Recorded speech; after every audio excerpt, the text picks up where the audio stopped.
pembelajaran masa hadapan.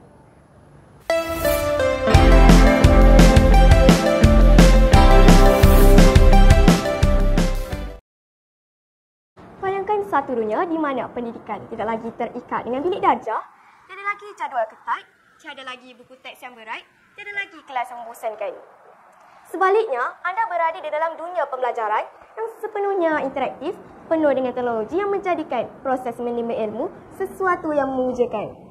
Hari ini, saya mahu membawa anda ke hadapan ke satu era baru di mana teknologi bukan sekadar membantu kita belajar, tetapi mengubah cara kita belajar, di mana kita belajar dan bagaimana kita menyerap ilmu.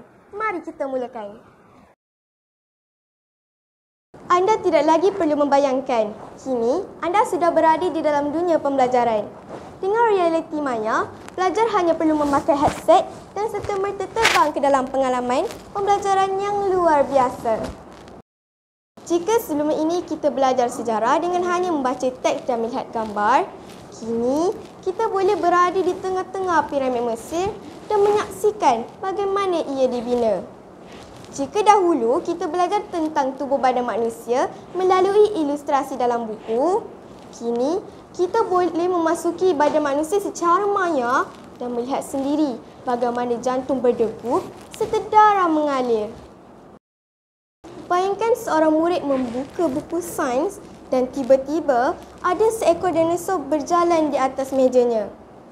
Dengan teknologi augmented reality, pembelajaran akan menjadi lebih hidup, realistik dan menyeronokkan.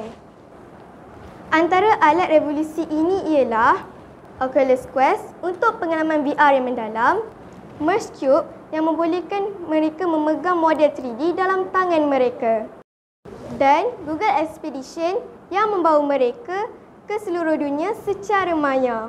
Dahulu, jika kita tidak faham sesuatu topik, kita harus mencari guru atau melanjutkan kelas seterusnya. Kini, kita ada kecerdasan buatan yang berfungsi sebagai tutor peribadi 24 jam sehari. AI bukan sahaja membantu menjawab persoalan, tetapi juga menganalisis kelemahan pelajar, mencadangkan latihan tambahan dan menyesuaikan kaedah pembelajaran mengikut keperluan individu.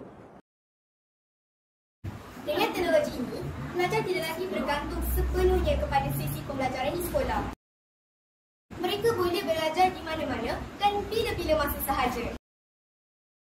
Sekarang, bayangkan pula seorang pelajar belajar sains bukan dengan membaca nota, tetapi dengan membina dunia sendiri dalam Minecraft Education Edition.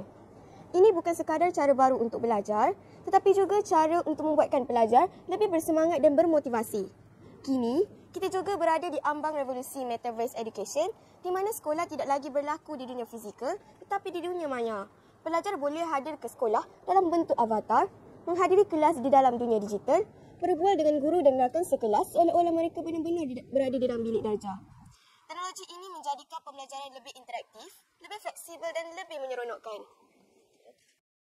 Di talian, kita bersama-sama dengan Encik Haris, penolong pengarah BSTP KPM, untuk menerangkan tentang pendidikan digital. Silakan Encik Haris. Terima kasih Adik Najihah.